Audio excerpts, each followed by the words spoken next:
If you're on Team Healthy, and that means that you're the one that's trying to anchor your manner of life on the healthy ingredients like respect and trust and authenticity, you're at a disadvantage when you're dealing with a narcissist. I know that's a rather sad thing to say, because a narcissist, as they engage with you, their beginning point is, I've never had a relationship that was based upon mutual trust and respect and authenticity, ever.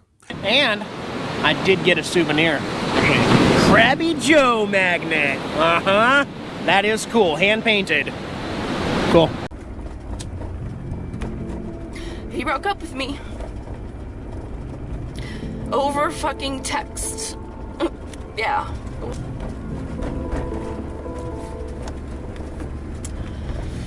So, yeah. Well, that's over and done with. Sure did last long, didn't it?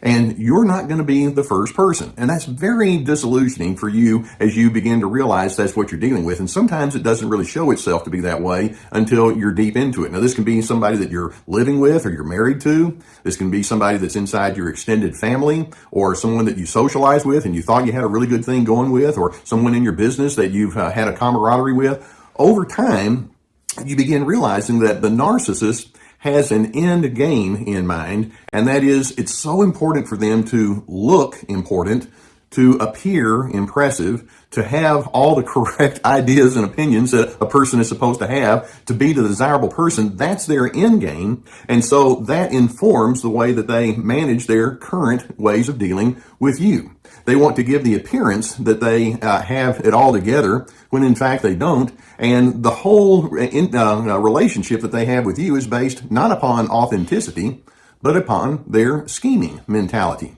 These individuals have a very deep sense of insecurity at the very foundation of who they are, but it's very important for them to appear to be the opposite of all of that.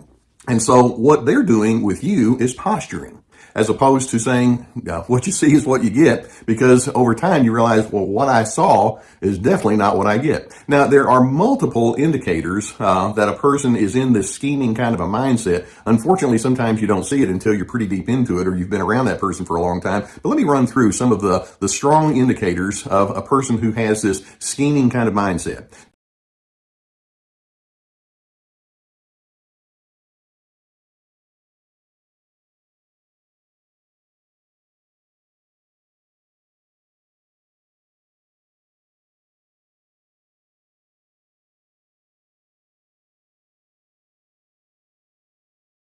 Now, first and foremost, you're going to look back and realize that as you were engaging with that scheming narcissist, you'll realize their favorite topic in conversation is me.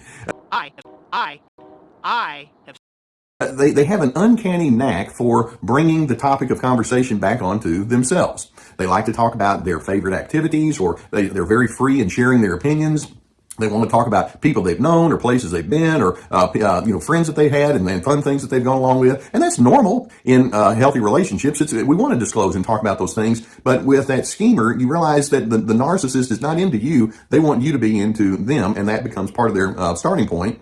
That being the case, you also realize over time, this person is very impressed by the look of accomplishment. They're obsessed with it.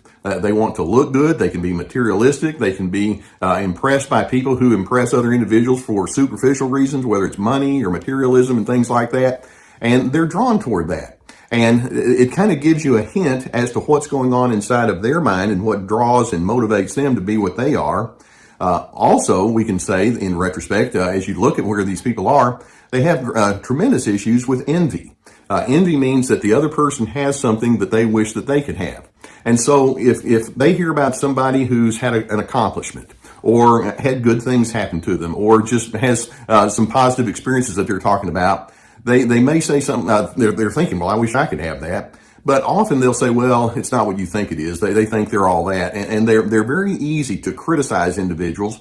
They often think, well, what that person experienced, or this good will that has come to this individual, actually it's something that I should have had. And again, that kind of gives you a hint into the mindset that they operate with. They have an attitude of entitlement. There are many, many things that I deserve. And when other people have good things coming their way, that should be me. Now, that having been said, you'll begin realizing whatever interest they do have in you is shallow.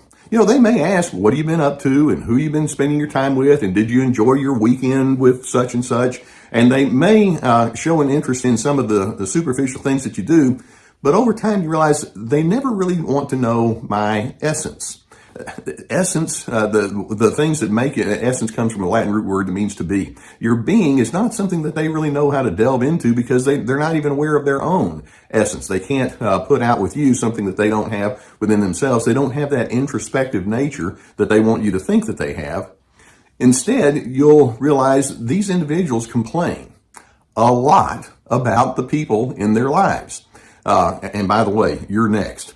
If you're in their confidences, they may kind of pull you aside and let you know, well, this person disappointed me here and I had plans for this and it fell through and, you know, that person just not any good. And so they kind of let you feel like you're getting the scoop on the inside of their life when in fact, over time you realize you have a long history of people that have disappointed you.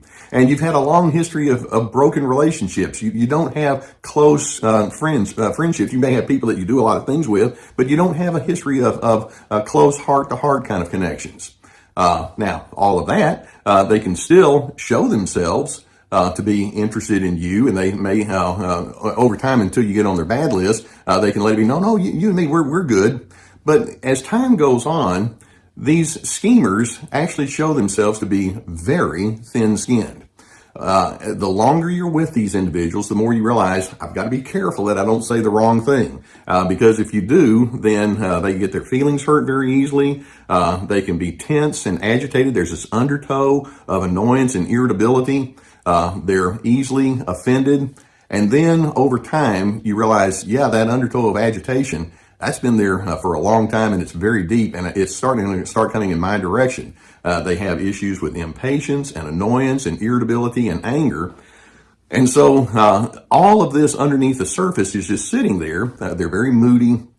And so this all informs you as to how they engage with people. They're constantly thinking, you know, life owes me something. People owe me something. If something good happens to someone else, rather than saying, I'm pleased on their behalf, what they'll do is they'll think, how can I get that?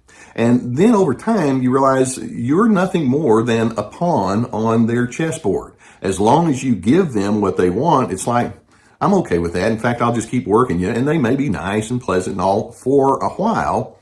But the end game is you need to make me look important. You need to make me feel like I'm a real somebody. It's your job to keep me propped up. And so any kind of niceness or friendliness or pleasantness or cooperation, in retrospect, as you look at it, is all a ruse. It's part of their attempt to keep you on the hook so that they can be that important and a person that they're so desperate to be.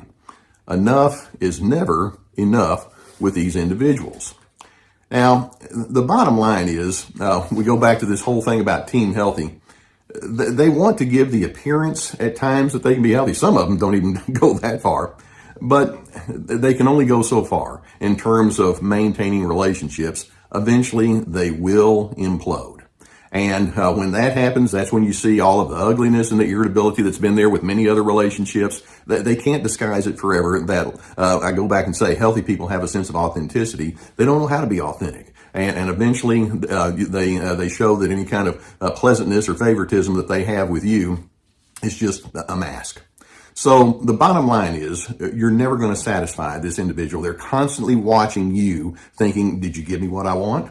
Did you say this correctly? Have you propped me up to other individuals? Are you going to continue to be my supply? If so, we're okay. But if not, then you're going to be just like everybody else in my life. And that is you're on the trash heap. You don't measure up. And somehow or another, it's always the other person's fault. So that being said, over time, when you're with an individual like this, it can hit you. This narcissist is simply in it for what they're going to gain from you. And they can only go so far in relationships. Narcissists are users.